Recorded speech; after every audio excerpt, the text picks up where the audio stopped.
Salam semangat dari saya Anita Wondiwa, akan memaparkan materi tentang pendidikan kewarganegaraan dengan tema harmonisasi hak dan kewajiban negara dan warga negara.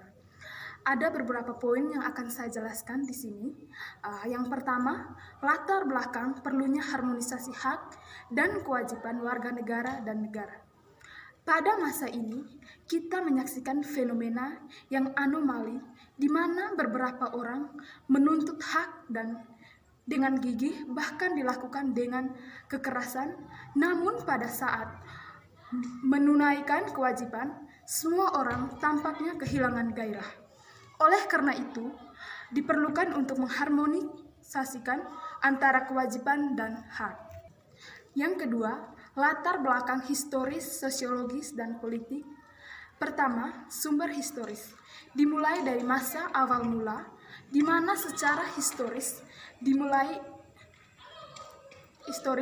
perjuangan menegakkan hak asasi manusia terjadi di Eropa oleh John Locke, seorang filsuf Inggris pada abad ke-17, yang pertama kali merumuskan artinya hak alamiah atau natural rights yang melekat pada setiap diri manusia. Yang kedua, Revolusi Amerika tahun 1276. Perang kemerdekaan rakyat Amerika Serikat melawan penjajahan Inggris untuk menjadi negara merdeka. Yang ketiga, Magna Carta tahun 1215.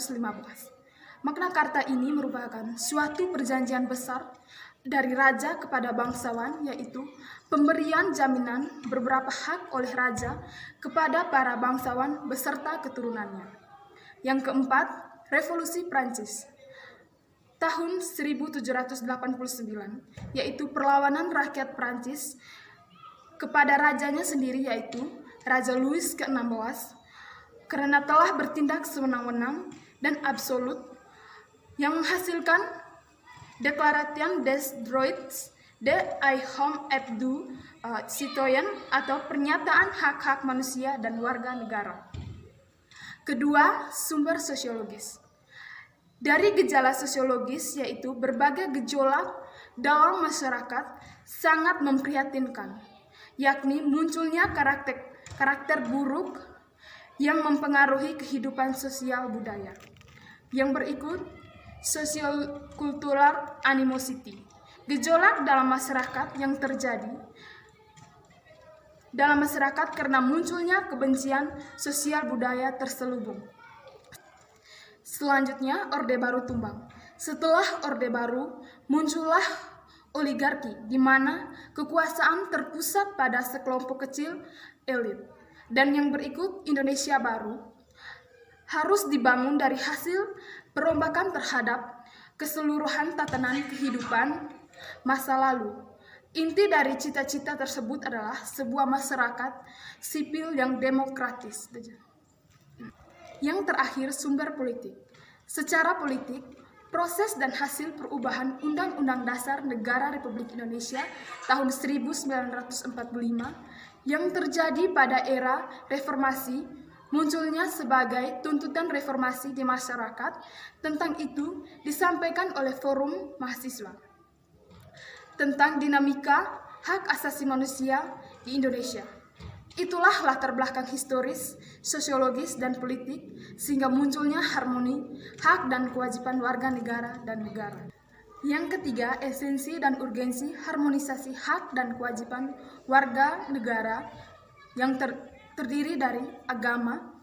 Dalam hal ini, negara menjamin kemerdekaan tiap-tiap penduduk untuk beragama. Dalam pendidikan dan kebudayaan, negara berupaya mencerdaskan kehidupan bangsa. Dalam perekonomian nasional dan kesejahteraan rakyat, diterapkan asas kekeluargaan untuk memberikan manfaat bagi rakyat banyak. Dalam pertahanan dan keamanan, negara melaksanakan Sin Sahakarmarta, TNI dan Polri sebagai komponen utama dari rakyat sebagai kekuatan pendukung. Yang keempat, kita akan melihat bagaimana pengaturan status, asas, dan syarat warga negara. Pertama, mengenai status, George Jelin mengemukakan ada 4 macam status warga negara. Status positif, yaitu warga negara diberi hak untuk menuntut perlindungan pada negara. Status negatif, yaitu negara dijamin tidak boleh campur tangan terhadap hak warga negara. Status aktif, yaitu negara memberi hak warganya untuk ikut serta dalam pemerintahan. Status pasif, yaitu kewajiban warga negara untuk mentaati segala peraturan perintah negaranya. Kedua, mengenai asas berdasarkan Undang-Undang Nomor 12 Tahun 2006, ada 4 asas kewarganegaraan, yaitu yang pertama, ius sanguinis, yaitu yang menentukan kewarganegaraan seseorang berdasarkan keturunan, bukan berdasarkan negara tempat kelahiran. Yang kedua, ius soli, yaitu yang menentukan kewarganegaraan seseorang berdasarkan negara tempat kelahiran yang diberlakukan terbatas. Yang ketiga, kewarganegaraan tunggal, yaitu asas yang menentukan satu kewarganegaraan bagi setiap orang. Yang keempat, kewarganegaraan ganda terbatas, yaitu yang menentukan kewarganegaraan ganda bagi anak-anak sesuai dengan ketentuan yang diatur dalam undang-undang tersebut. Dan yang berikut mengenai syarat berdasarkan Undang-Undang Nomor 12 Tahun 2006. Ada 8 syarat kewarganegaraan, yaitu telah berusia 18 tahun atau sudah kawin, pernah dijatuhi pidana karena melakukan tindak pidana yang diancam dengan pidana penjara 1 tahun atau lebih. Pada waktu mengajukan permohonan sudah bertempat tinggal di wilayah negara Republik Indonesia, paling singkat 5 tahun. Jika dengan memperoleh kewarganegaraan Republik Indonesia tidak menjadi kewarganegaraan ganda. Sehat jasmani dan rohani, mempunyai pekerjaan atau berpenghasilan tetap, dapat berbahasa Indonesia, serta mengakui dasar negara Pancasila dan Undang-Undang Dasar Negara Republik Indonesia tahun 1945, dan membayar uang kewarganegaraan ke kas negara atau pajak. Yang terakhir, kita akan melihat kira-kira pajak itu apa dan manfaatnya sebagai suatu kewajiban utama warga negara itu seperti apa. Pajak adalah salah satu syarat dalam hidup bernegara. Pajak adalah salah satu sumber pendapatan negara yang akan digunakan untuk kepentingan umum dan negara. Maka dari itu, wajib bagi setiap warga negara Indonesia dan warga negara asing yang bertempat di negara Indonesia.